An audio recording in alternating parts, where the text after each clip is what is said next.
Hey, welcome back to Evil's Comics. I'm Mike. Thank y'all for joining me today. We're going to do a little different. I don't know why, but here in Houston, my LCS did not receive their shipment of comics. Normally we get our DC on Tuesday and everything else on Wednesday. For everybody else, I did find out this is nationwide, so if your comics aren't releasing them on Tuesday, I think it's just that comic book shop trying to make it easier as far as having two different release days. My comic book shop is pretty big. I don't want to name drop, not yet, but they are pretty big, so I think that's why they're able to do the double day, like Tuesday and Wednesday, and I show up for both days. Today, it's going to be a hassle because the way they explained it was they might get it halfway during this day, so hopefully everything makes it into my box. So I wanted to come at you with a more of a, Evil Talks kind of coffee shop type of topic, I don't know. I really just wanted to drop a video, and I had my pickup, video in mind, so I felt like I'd bring you something else. But really, before we get started, if you like this, go ahead and give me a like. At the end, we're going to talk about the comic because I want that to be a part of it, and hopefully this brings up some comments. And if you're feeling me, go ahead and drop that subscribe notification. I'm trying to drop videos daily or every other day, something like that. I do work, 9 to 5, so bear with me, but I got it coming. So anyways, my topic is what comics got you in your feels, specifically your feelings, comics that made you laugh, cry, scared, those monumentous moments where you felt scared or happy or whatever have you.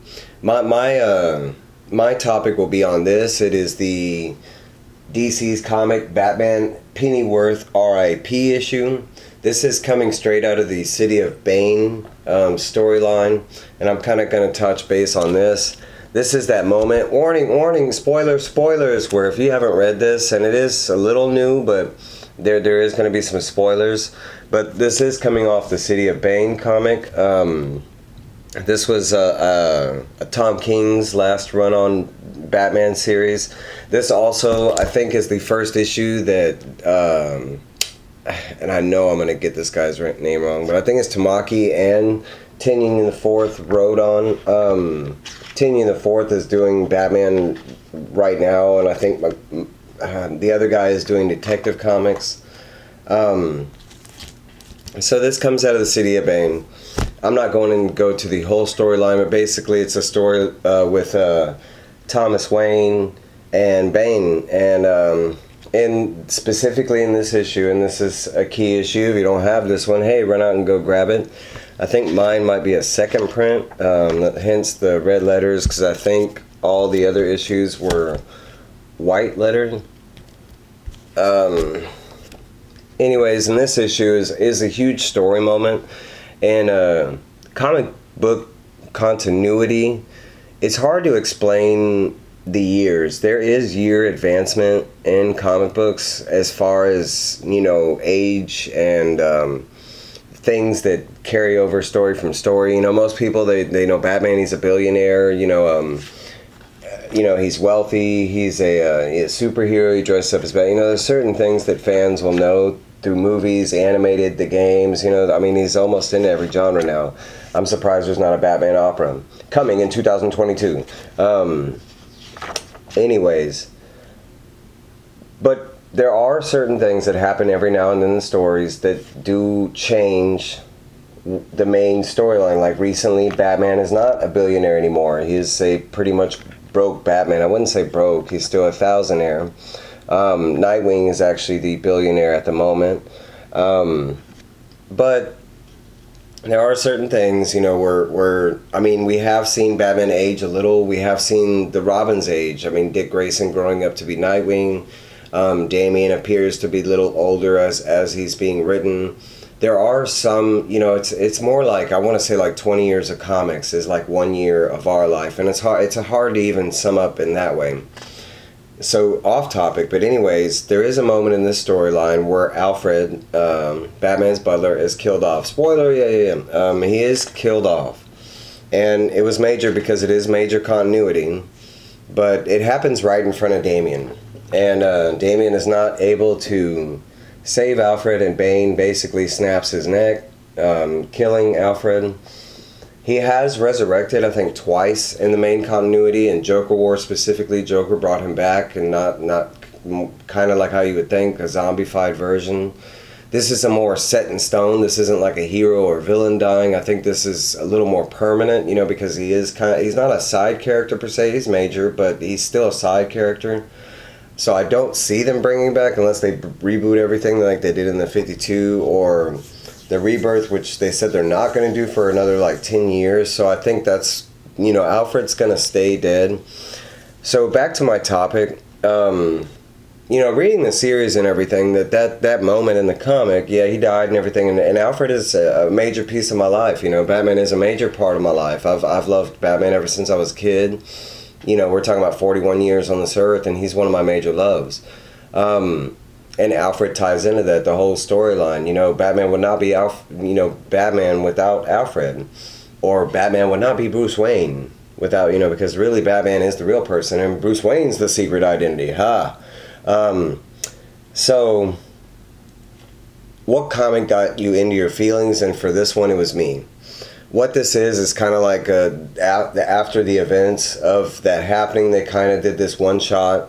I want to point out that it is a #1. Like, they were going to do multiple issues of Alfred dying. Shame on them. That's horrible. Like, he only needs to die once. That's enough. No, I don't. I think that's just. I don't know why they put the #1. We only need to see him die once. It was jerking enough. The story opens up, and it's about them opening up in a building, the Wayne Foundation or something that they were doing, and it actually, there's like a statue and a name drop that Alfred was going to get, and this was all pre-thought out before the events of Alfred's demise. So it's kind of them, you know, the whole Bat family, as far as the Robins and Barbara and Bruce showing up and doing that ceremony of them opening up that building. I think it's a hospital, and you know, they all give pretty little speeches, and eventually they meet up at a bar, you know, and then they really talk about the events of Alfred, like, you know, what they meant to, you know, what Alfred meant to them, how he was brought into their lives, the impact he had on their lives.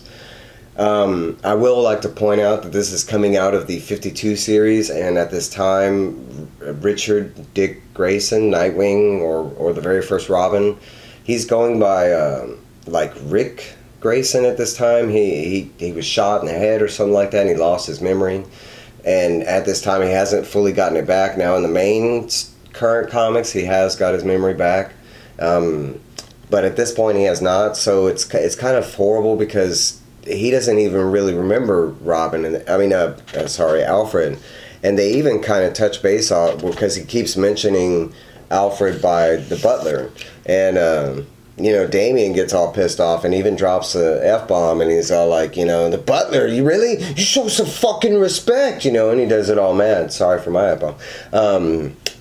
But, you know, again, there's some emotions going on, and they're talking about, you know, like I said, what they're each different, and they kind of go into like a storied example, like this would is Damian's story of, you know, like how Alfred kept, you know, him from and Batman from beating each other into oblivion, because just how they were brought into each other's, you know. And the art, I mean, the art in the book overall is amazing. There is different art styles because they go into like different flashbacks and everything. But by the end of the book, going into this topic, and I don't want to go into too much of this book, I think it is a key book. Same thing with that one, but they're not too expensive. I want to say they might be $5 or $10 if you were interested in picking up these books. I think this one will increase more in value because it is a story set moment in time. Right now it's not that big because it's a story key, not a first appearance key or anything like that. But over time, those story keys do become a lot more expensive. But back to my topic.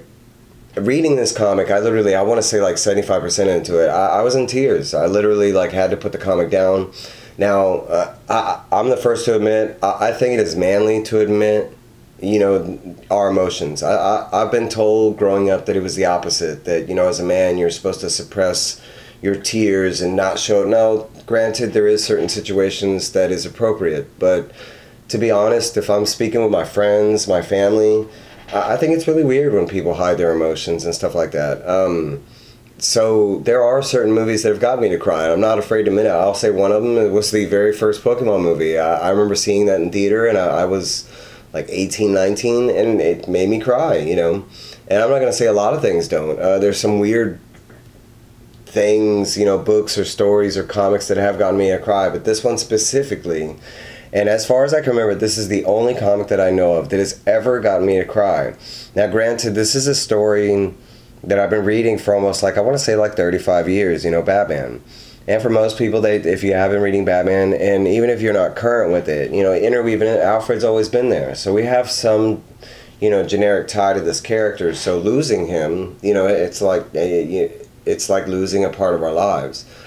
And literally, like, you know, getting to that, and I don't want to reveal when, because there was one specific story that really got me there, and it wasn't the story I really expected.